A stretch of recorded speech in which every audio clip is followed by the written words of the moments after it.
അസ്സലാമലൈക്കും. Hello friends. അപ്പോൾ ഇന്നത്തെ റെസിപ്പി എന്ന് പറയുന്നത് ഒരു ചട്നിയാണ്. നിലക്കടല ചട്നി.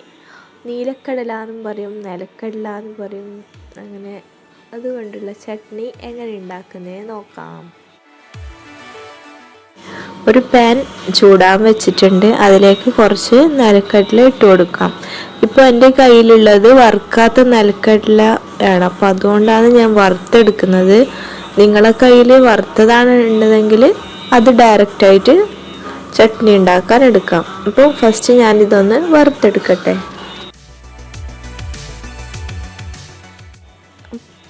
ഇത് ചെറിയ തീയിൽ വെച്ചിട്ടാണ് വറുക്കേണ്ടത്. കട്ടി കൂടിയ പാത്രത്തിൽ ചെയ്യുന്നതാണ് ബെസ്റ്റ്. അപ്പം പിന്നെന്താ, നീലക്കടല എന്നാണ് ഇതിൻ്റെ ശരിക്കുള്ള പേര്. കാസർഗോഡിലാണ് അധികം നിലക്കടല എന്ന് പറയുന്നത്. ചെറിയ തീയിലിട്ടിട്ട് ഒരു 5-10 മിനിറ്റ് നമുക്ക് വറുത്തെടുക്കാം.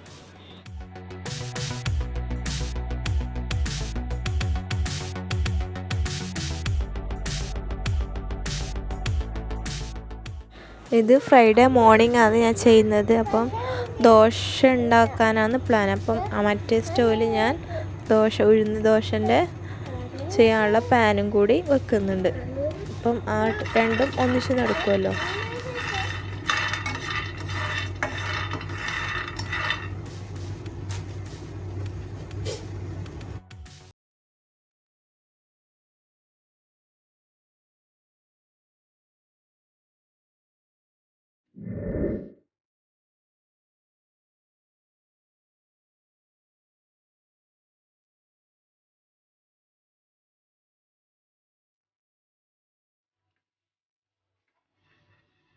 നമ്മളെ കടല റെഡി ആയിട്ടുണ്ട്. അപ്പം ഞാൻ കുറച്ച് സമയം അതേ ചൂടിൽ തന്നെ വെച്ചിട്ടാണ് വറുത്തത്.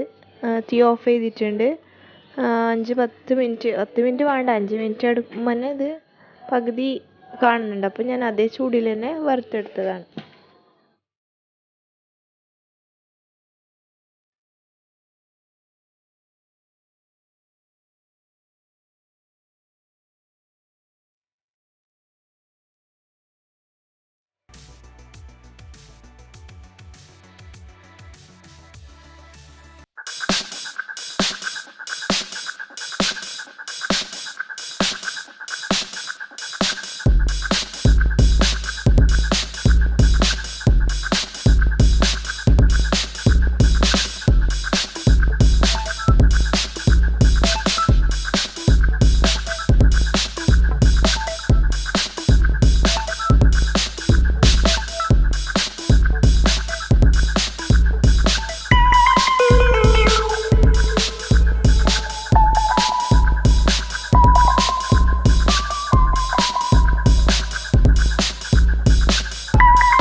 അങ്ങനെ നമ്മളെ പീനട്ട്സ് ചട്നി റെഡി ആയിട്ടുണ്ട്. അപ്പം നല്ലൊരു ടേസ്റ്റാണിത്. ഉഴുന്ന് ദോശൻ്റെ കൂടെയാണ് ഏറ്റവും ബെസ്റ്റ്. നല്ലൊരു പെട്ടെന്ന് ഉണ്ടാക്കാൻ പറ്റുന്ന ഒരു ചട്നിയാണ്. അപ്പോൾ നിങ്ങളുടെ കയ്യിൽ വറുത്ത നിലക്കടലാണ് ഉണ്ടെങ്കിൽ ഒന്ന് ജസ്റ്റ് ഒന്ന് ചൂടാക്കി ഇട്ടാലും മതി. ഇല്ലെങ്കിൽ അതുപോലെ തന്നെ ഇട്ടാലും കുഴപ്പമൊന്നുമില്ല. ഒരു 5 മിനിറ്റിൽ നമുക്ക് റെഡിയാക്കാൻ പറ്റും. അപ്പോൾ എല്ലാവരും ട്രൈ ചെയ്യുക. വീഡിയോ ഇഷ്ടമായെങ്കിൽ ഷെയർ ചെയ്യുക.